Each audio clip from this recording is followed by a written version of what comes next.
आज का सुप्रभात।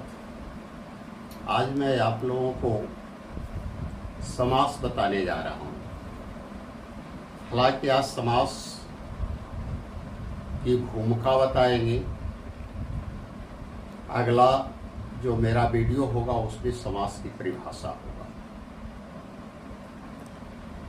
लेकिन मेरे वीडियो को शुरू से अंत तक अवश्य देखें, क्योंकि एक पाठ दूसरे पर आधारित रहता है। आज जो मैं बता रहा हूँ, यदि उसे आप लोग सही ढंग से समझ लिए तो समास में आपको कोई दिक्कत नहीं होगी, कोई प्रॉब्लम नहीं आएगा। लेकिन मेरी वीडियो को देखने के बाद उसे लाइक अवश्य करें। लाइक करने से मेरा मनोबल बढ़ता है। चले अब समास की ओर।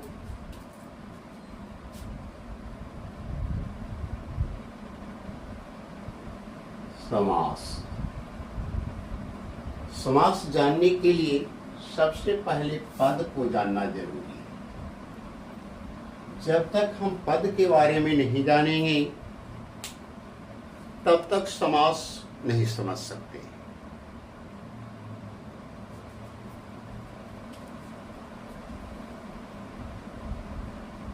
लिखा पाठ, यह एक शब्द है। लिखा मैंने शाला, यह भी एक शब्द है। लेकिन जब दोनों को हम जोड़ देते हैं तो पुनः एक नया शब्द बनता है। इसे जोड़ने का दो तरीका था। एक तो हमने माथा जोड़ा है, और दूसरा यदि इसको हम हटा दें तो बीच में हम चिन्ह देते हैं, जिसे हम संयोजक चिन्ह कहते हैं। चिन्ह भी बताएंगे। समास पूर्ण करने के बाद चिन्ह की चर्चा करेंगे। संयोजक चिन्ह, ये दो शब्दों के बीच में, अभी मैं शब्द बोल रहा हूं, फिर शब्द को मैं दूसरा चीज बोलूंगा। दो शब्दों के बीच संबंध जोड़ने का काम करता है। और यह जो होता है विभक्ति चिन्हों को गौण करता है, विभक्ति चिन्ह को समाप्त करता है, किसी बड़े शीर्षक को छोटा बनाने में यह सहायता करता है। यहां कह सकते थे पाठ का साला। यहां संयोजक चिन्ह जो है का को छुपाया है।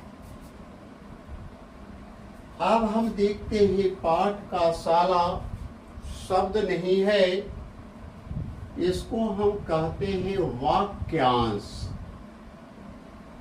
वाक्यांश, इसके पूर्व भी मैंने इसकी चर्चा किया है। दो या दो से अधिक शब्दों का सार्थक मेल तो है, अर्थ भी देता है, लेकिन अर्थ की पूर्णता का बोध नहीं करता है। तो जहां पर शब्दों का सार्थक मेल होता है और वह अर्थ को पूर्ण नहीं करता है तो उसे वाक्य नहीं वाक्यांश कहते। वाक्य का हिस्सा कहते हैं, वाक्य का टुकड़ा कहते हैं। हिंदी व्याकरणविदों ने कहा कि जहां पर दो या दो से अधिक पद अतिशब्द विभक्ति चिन्हों को हटाने के बाद एक जगह जुड़ सकता है, तो वैसी अवस्था में हम उसको शब्द ना कहकर उसको हम पद कहते। पाणिनि ने भी परिभाषित किया है शब्द गंतम पदम।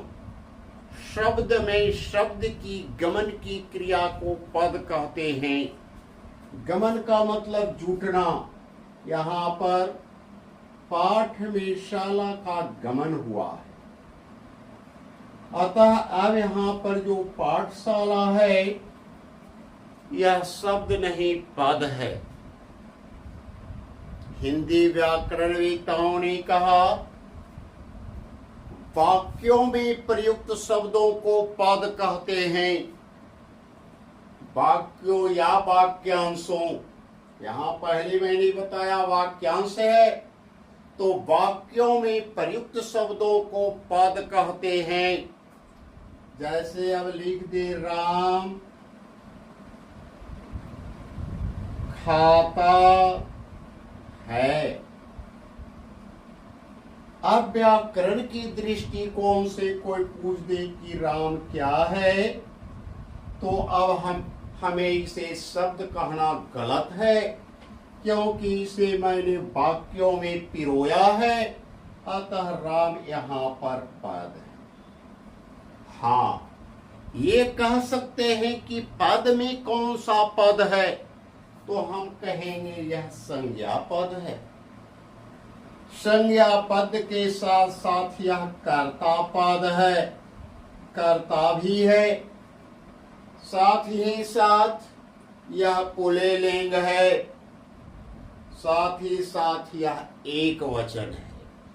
इस प्रकार से पूरी तरह से इसको हिज्जे करके लिखने को पद परिचय कहते हैं, यह भी मैं बताऊंगा।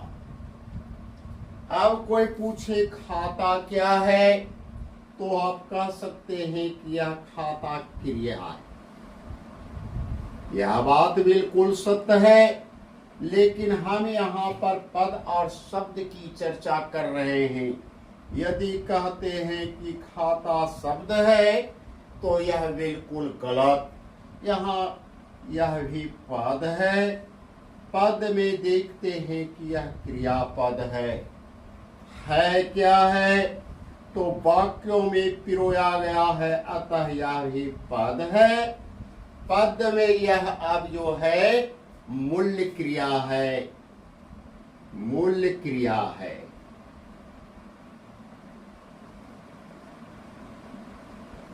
तो सबसे पहले हमें पद की परिभाषा जानना जरूरी था, पद से परिचित होना जरूरी था। तो आप लोग पद से परिचित हुए कि वाक्यों में प्रयुक्त शब्दों को पद कहते हैं। अब यहां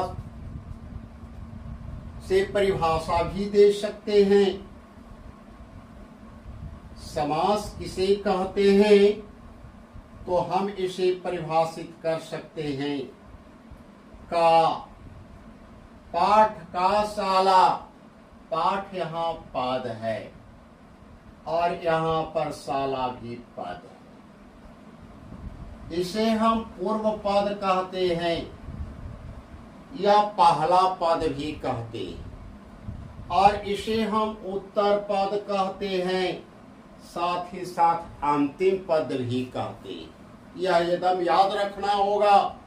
पहले वाले पद को पूर्व पद कहते हैं और अंतिम वाले पद को हम उत्तर पद कहते हैं। यहाँ पर दोनों के बीच में विभक्ति चिन्ह आया है।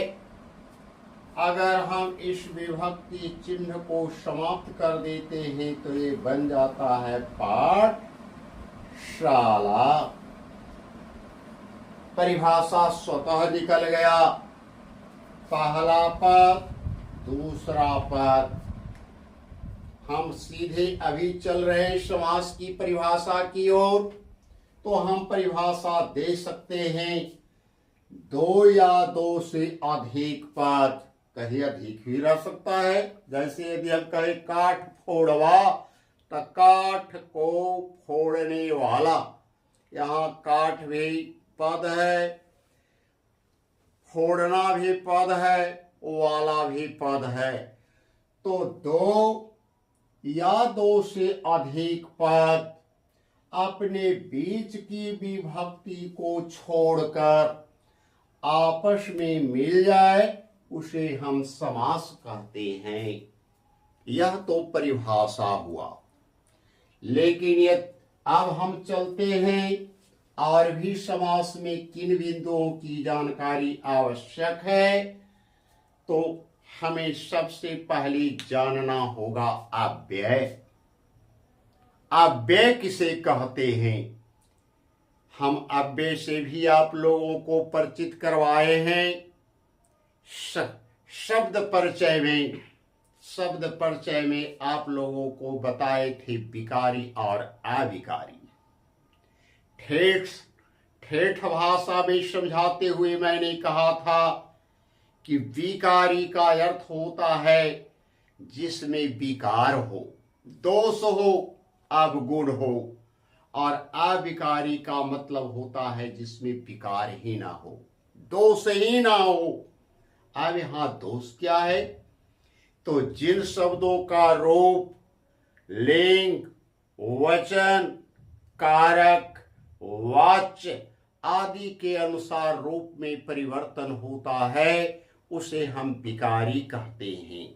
अर्थात एक वचन से बहुवचन, बहुवचन से एक वचन, स्त्रीलिंग से पुल्लिंग, पुल्लिंग से स्त्रीलिंग बनाते हैं, रूप में परिवर्तन होता है। इसका मतलब उसमें गुण है, अवगुण है।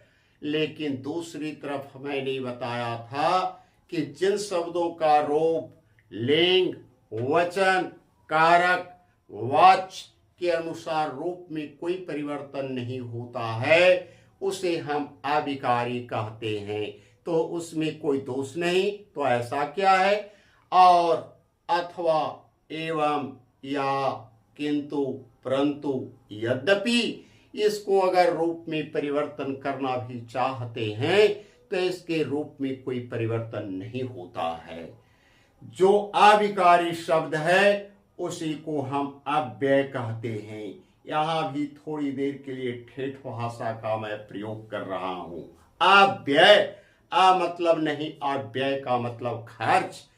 तो यहां रुपया पैसा तो है नहीं। कहने का तात्पर्य है कि जिन शब्दों का लिंग, वचन, वाच्य के अनुसार रूप में कोई परिवर्तन नहीं कर सकते हैं उसे हम अव्यय कहते हैं।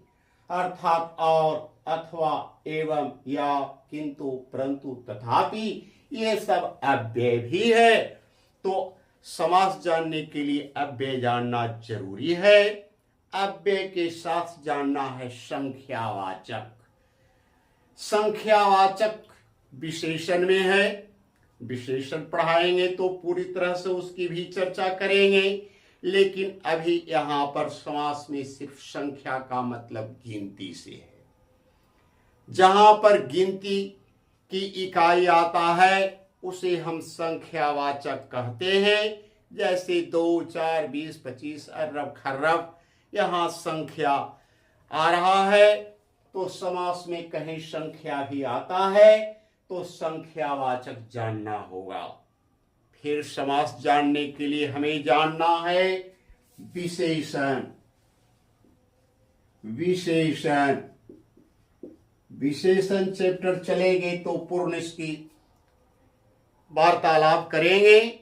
लेकिन इतना तो जरूर सब जानते हैं कि संज्ञा और सर्वनाम की विशेषता बतलाने वाले शब्द को विशेषण कहते हैं। जैसे अच्छा, भला, बुरा, लाल, पीला, नाटा, बौना, अंधा, लंगड़ा, काना, ये सब विशेषण है। तो समास जानने के लिए विशेषण जानना होगा। विशेषण जब जानते हैं तो प्रविशेषण,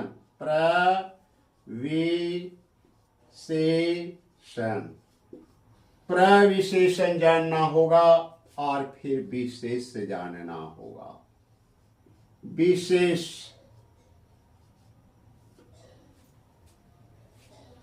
यहां ध्यान देंगे, नदी,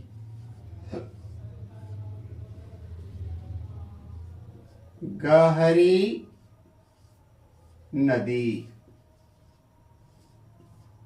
फिर जानिए अधिक गहरी नदी। एक साधारण सा छोटा सा वाक्य बना देते हैं। यह नदी है, यह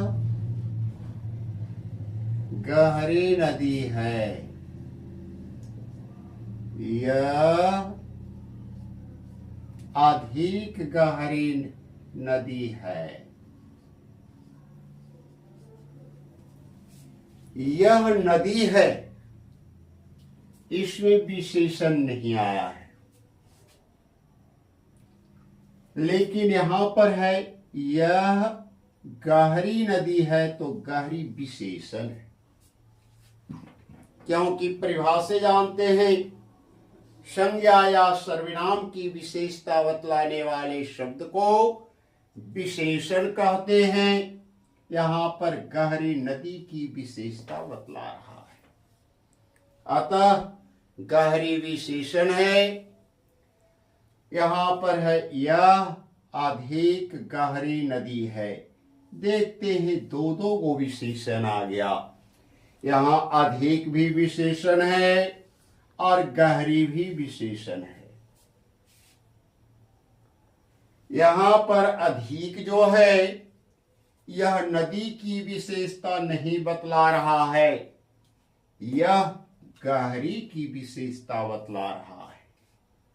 एकदम इस पर ध्यान देना है।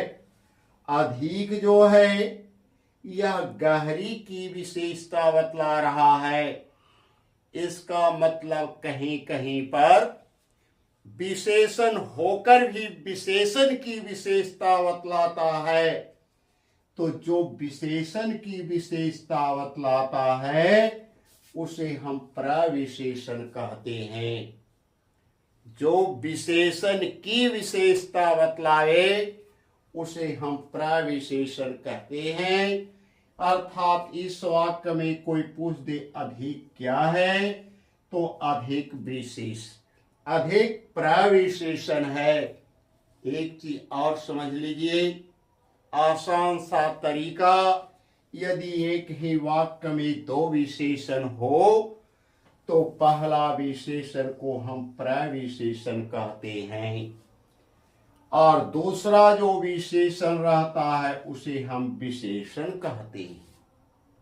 अब यहां है गहरी किसकी विशेषता बतला रहा है, तो नदी की। तो विशेषण जिसकी विशेषता बतलाता है, यहां ध्यान देंगे, विशेषण जिसकी विशेषता बतलाता है उसे हम विशेष्य कहते हैं। अर्थात यहां पर यह तो कर्ता है, कर्ता के साथ साथ यह जो है आपका सर्वनाम है, सर्वनाम। अधिक जो है प्रविशेषण है, प्रविशेषण। गहरी जो है विशेषण है, विशेषण। और नदी जो है वह हो गया विशेष, विशेष। एक बार पुनः परिभाषा, संज्ञा या सर्वनाम की विशेषता बतलाने वाले शब्द को विशेषण कहते हैं। विशेषण की विशेषता बतलाने वाले शब्द को प्रविशेषण कहते हैं और विशेषण जिसकी विशेषता बतलाता है उसे विशेष्य कहते हैं। जिस वाक्य में विशेषण ना हो उस वाक्य में आने वाला जो संज्ञा या सर्वनाम होता है उसे हम संज्ञा या सर्वनाम ही कहते हैं। यहां पर यह सर्वनाम है, नदी संज्ञा है। लेकिन जिस वाक्य में विशेषण आ जाए उस वाक्य में आने वाला संज्ञा या सर्वनाम संज्ञा और सर्वनाम न कहलाकर विशेष्य कहलाता है। यहां पर हमें नदी को विशेष्य कहना चाहिए।